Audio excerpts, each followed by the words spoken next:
10 de noviembre del Evangelio de San Lucas, capítulo 17, versículos 20 y siguientes.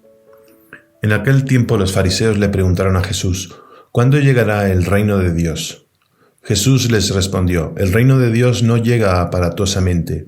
No se podrá decir está aquí o está allá, porque el reino de Dios ya está entre ustedes. Les dijo entonces a sus discípulos: llegará un tiempo en que ustedes desearán disfrutar siquiera un solo día de la presencia del Hijo del Hombre y no podrán. Entonces les dirán: está aquí o está allá, pero no vayan corriendo a ver, pues así como el fulgor del relámpago brilla de un extremo a otro del cielo, así será la venida del Hijo del Hombre en su día. Pero antes tiene que padecer mucho y ser rechazado por los hombres de esta generación. Hoy el Evangelio nos presenta dos enseñanzas, entre otras cosas. Primera y quizá la más importante: el reino de los cielos es ya una realidad. Es decir, el ya sí, pero todavía no. Es lo que hablan los teólogos del reino. El reino ya se ha iniciado, pero no ha llegado a su plenitud. Ya ha comenzado. Se encuentra dentro de nosotros. Empezamos a gozar signos de su presencia en la medida en que alimentamos al Espíritu en nuestra vida por medio de la oración, los sacramentos, la meditación diaria de la palabra de Dios. Y se abre delante de nosotros el horizonte del reino, en donde el amor, la alegría, la paz son una verdadera realidad. Una segunda idea y enseñanza en este Evangelio es que debemos aceptar el sufrimiento como compañero de camino. A nuestro Señor no se le quitó. Antes tiene que padecer mucho y ser reprobado por esta generación, dice el Evangelio. Signos de la presencia de su reino son también la dificultad, la asechanza y la intimidación. Por eso, en estos días el Papa Francisco, en sus mensajes, en sus discursos, no para de decirnos: quiero la paz.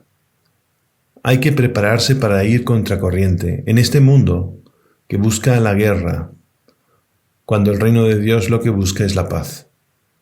El reino de Dios sufre violencia. El maligno no descansa y no para de poner obstáculos. Ojo, no te dejes vencer. No le concedas el placer del desánimo. Así que estas dos enseñanzas deben marcar nuestra vida. La presencia del reino de Dios ya está en germen en mi corazón, pero esto no implica que no tenga dificultades y cruz. El Papa Francisco, en una de sus enseñanzas, nos decía: ya está aquí el reino de Dios en la santidad escondida de todos los días, que viven esas familias que llegan a finales de mes con un sueldo mínimo, pero que no ceden a la tentación de pensar que el reino de Dios sea solo un espectáculo, quizás como esos que hacen del sacramento una caricatura, transformándolo en una feria de vanidad y de hacerse ver. Renovemos el compromiso de vivir la fe con perseverancia, día tras día, dejando campo libre al Espíritu Santo en el silencio, en la humildad y en la adoración, y proponiendo las verdaderas características del reino de Dios.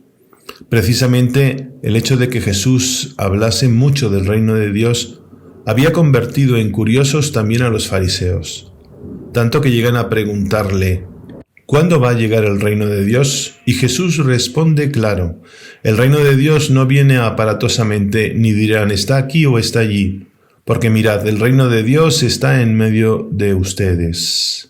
Y continúa el Papa diciendo: cuando Jesús explica en las parábolas cómo era el reino de Dios, utiliza siempre palabras serenas, tranquilas, y utilizaba también figuras que decían que el reino de Dios estaba escondido. Así Jesús compara el reino de Dios a un mercader que busca perlas finas aquí y allá, o bien a otro que busca un tesoro escondido en la tierra. O decía que era como una red que acoge a todos, o como la semilla de mostaza pequeñita, que luego llega a ser un árbol grande. En definitiva, el reino de Dios no es un espectáculo, Precisamente el espectáculo muchas veces es la caricatura del reino de Dios.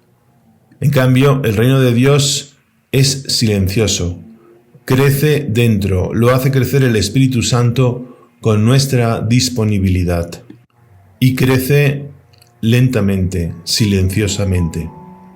Y que la bendición de Dios Todopoderoso, Padre, Hijo y Espíritu Santo, y la de nuestra Madre del Cielo, descienda sobre todos ustedes. Amén.